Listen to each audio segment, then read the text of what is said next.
মধ্যপ্রাচ্যের সংঘাতে মধ্যস্থতাকারী দেশ পাকিস্তানের প্রধানমন্ত্রী শেহবাজ শরীফের একটি এক্স পোস্ট নিয়ে প্রশ্ন তুলেছে মার্কিন সাময়িকী ফোর্বস। সামাজিক যোগাযোগ মাধ্যম বিশেষজ্ঞদের বরাত দিয়ে এক প্রতিবেদনে ফোর্বস সংশয় প্রকাশ করেছে যে শেহবাজ শরীফের এক্স পোস্টগুলো কি তিনি নিজেই লিখেন নাকি পাকিস্তানের বাইরে থেকে সেগুলো লেখা হয়।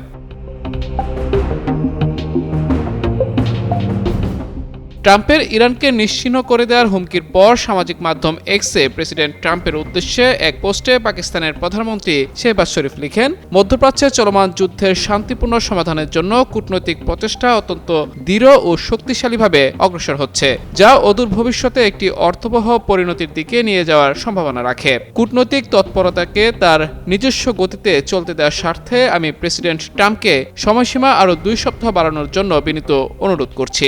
শেহবাজ এই বার্তা পাঠানোর কিছু সময় পরই 14 দিনের যুদ্ধবিরতির ঘোষণা করেন ডোনাল্ড ট্রাম্প।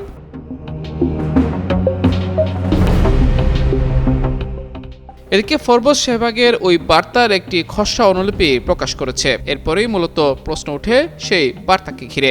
সামাজিক যোগাযোগ মাধ্যম বিশেষজ্ঞ এবং ড্রপ সাইট সাবস্ট্যাকের প্রতিষ্ঠাতা ফোর্বসকে বলেছেন, বার্তাটি সম্ভবত শরীফ লিখেননি। এক্সপোস্টে শেহবাজ শরীফের নামের নিচে @CM শেহবাজ লেখা। এই ব্যাপারটির দিকে ইঙ্গিত করে তিনি বলেন, শেহবাজের নিজের কর্মীরাও তাকে প্রধানমন্ত্রী শেহবাজ হিসেবে উল্লেখ করেন না। পোস্টে যুক্তরাষ্ট্র বা ইসরায়েলের কোনো পক্ষ লিখেছে বলেও সন্দেহ প্রকাশ করেন তিনি।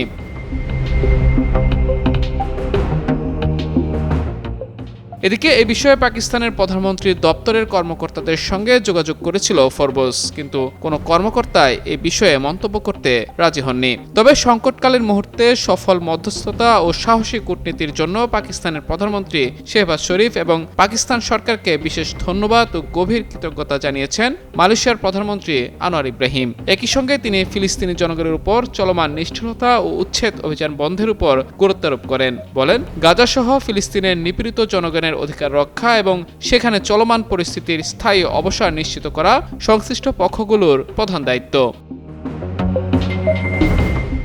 মাহমুদুর রহমান, যুগান্তর নিউজ।